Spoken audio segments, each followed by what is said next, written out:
Good afternoon, friends. My name's Justin. Welcome to my YouTube channel. I play guitar on songs in Nashville, and today I want to talk about a particular chord, and I want to explain, I think differently than most people have, why I think it's so cool, and why I think it works, and why it just hits us the way that it does every time it comes by. First, I wanted to say thanks for listening to the top 5 pop country songs on the media-based charts.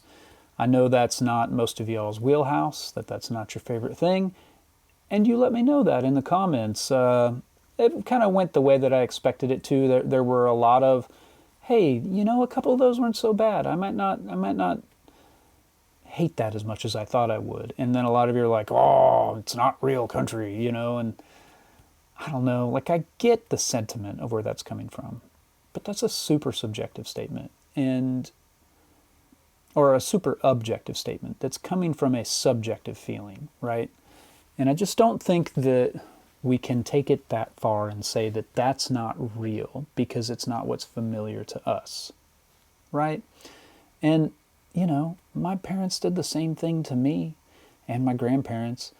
I started listening to Pearl Jam and Soundgarden and Stone Temple Pilots and Nirvana. And then I got into heavier rock like Chord. And anybody not in my generation who heard me listening to that was like, that's not rock music, you know? Y'all are doing the same thing. And I get it. I totally get it. It's just, it's nothing new. It's absolutely nothing new. So let's get to this chord. I played this progression and I'm going to play along with it. And if I don't screw this up, I'm going to try to split the screen so you can see my rhythm track and this track as well. And we're going to listen for this chord. And when it comes by, I think you're going to notice it. And I want to talk about what it is afterward and why it's so awesome. So I'm playing my Jazzmaster through my analog outfitter Sarge. It's going into my Morgan cab that has an Alnico Cream speaker in it, and this is what it sounds like.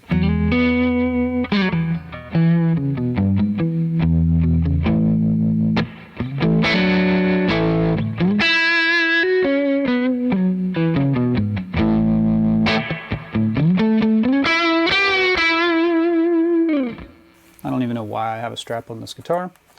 Let's just take that off. So here we go. I'm going to be in the key of E, and there's going to be a chord come by that's going to kind of tweak your ear and give you this feeling. We're going to talk about why that is. Here it goes.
Okay, really, I'm just noodling over some chords.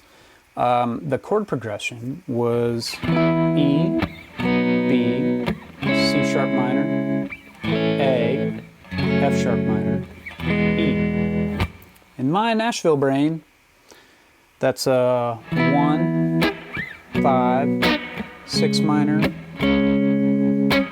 4, 2, 1. And I kind of did a 4/1.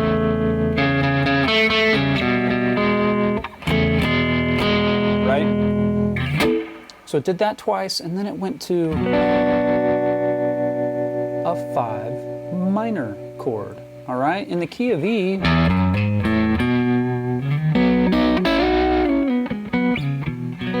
5's supposed to be major, but we went to a 5 minor.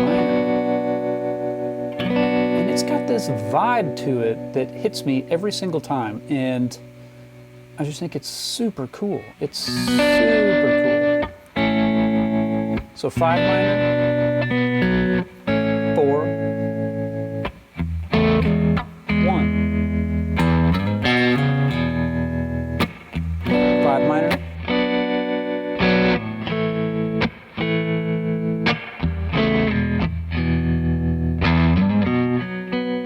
And then we go back to our 5 to pull real hard to the top of our progression again.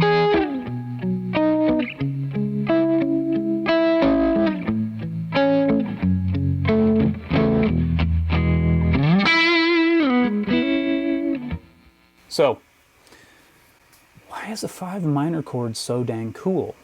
I think that it has to do with the fact that it's a different way to play a flat 7, okay? So this has to do with relative minors, right? In the key of E, E is your 1 chord, C sharp minor is your 6 minor. 1 to 6 minor, that's the relative minor, right, of the 1 chord.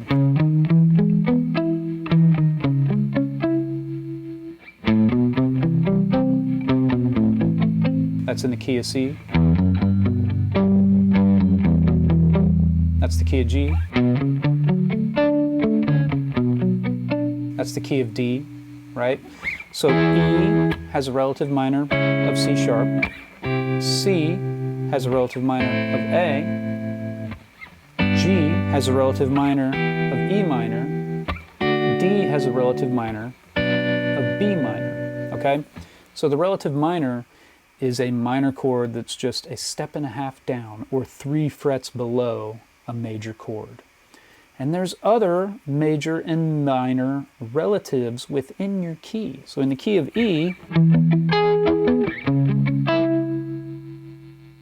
that's your 1 chord and your 6 minor. That's your 5 chord and your 3 minor. Those are relatives. And then 4 chord and 2 minor. Those are relatives as well. So minor chords have this sort of weak and emotional sound. Right? That sounds kind of weak and pretty and maybe a little dark. But if we make it major,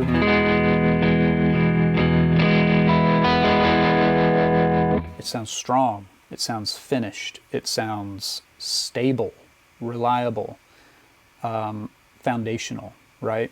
But then when we go, there's that E major, we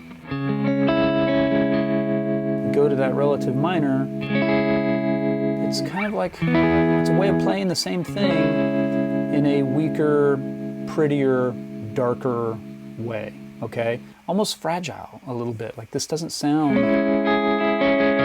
it doesn't have the like home base security of, like that doesn't feel like it wants to go anywhere, right? It's the 1 chord, that's home base. Well, the reason why I think that this B minor in the key of E works so well, because it's like we're playing a flat 7,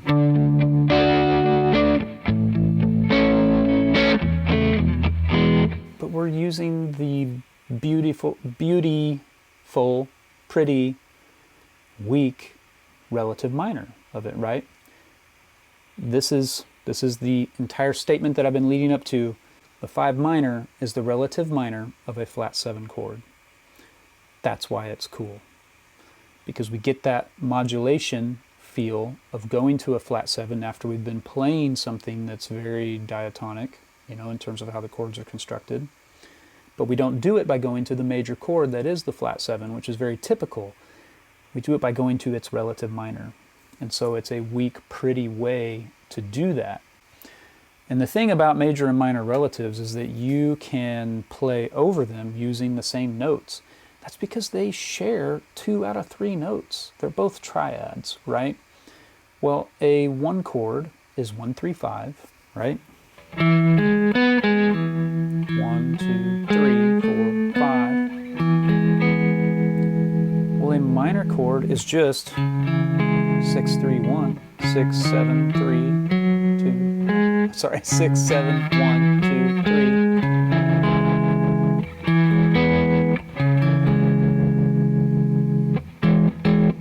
They both have the 1 and the 3 in them.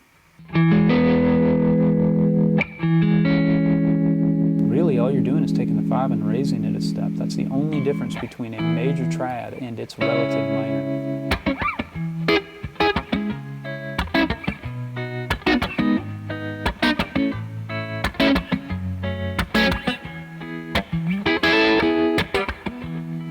So any shape of a major triad that you know, if you can figure out which of those notes are the 1, the 3, and the 5, all you have to do is raise the 5 a whole step and you get to a minor chord. This is what my course is about.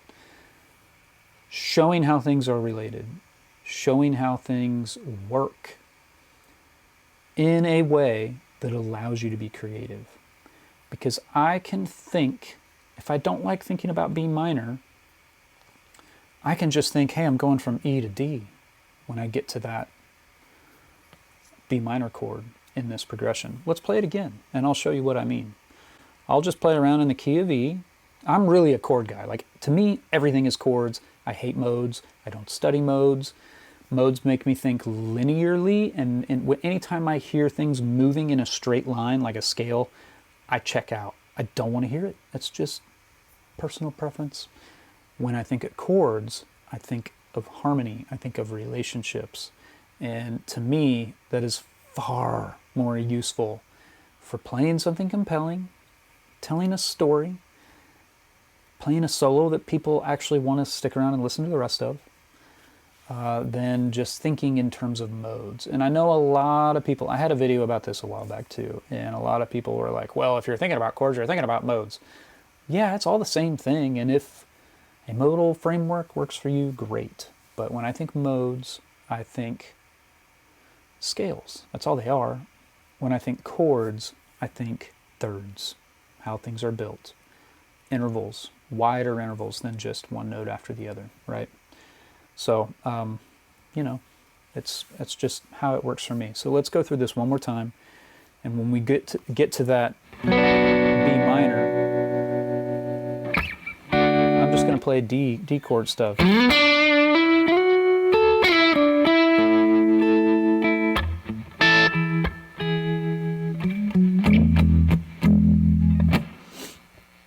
Here we go.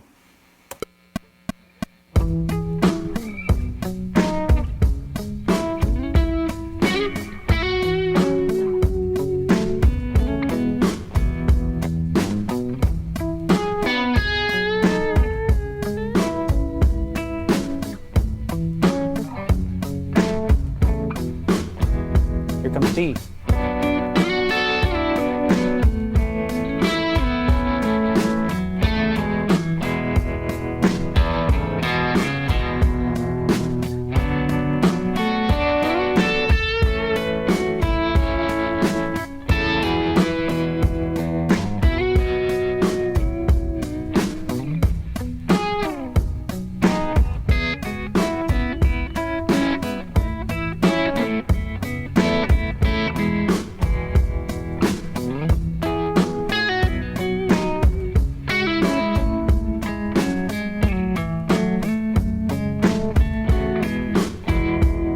Comes D.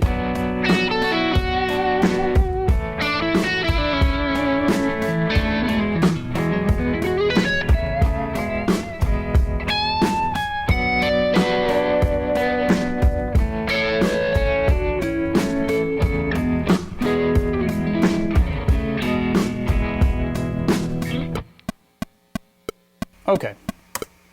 Get rid of that click. Thing's punishing, ain't it?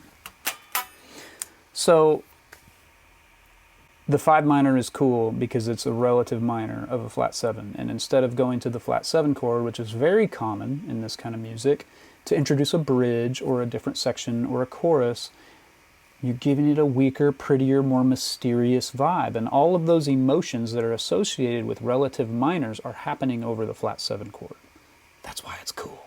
This has been really fun. Like I said, I'll keep you all updated about the course. It's being worked on. Has a lot of this stuff. We play through like 4 different songs that are typical of what you would find on a session in Nashville, and I come up with simple parts and then explain them. But before that, we sort of have this entire section of revisiting fundamentals. And it doesn't matter if you're like super advanced guy or if you're just starting out. Like, this is me explaining the way that I see things so that I come up with the stuff that I do, which has always been aimed at supporting a song and making songs sound better. I don't know. I was just like, when I picked up a guitar, I was like, yeah, I want to do this a lot, but it'd be cool if I could do it as a 9-to-5 job. It's working so far, you know? So that's the course. I'm calling it Tools for the Creative Guitarist. So maybe you will enjoy it. I will see you soon. See you later.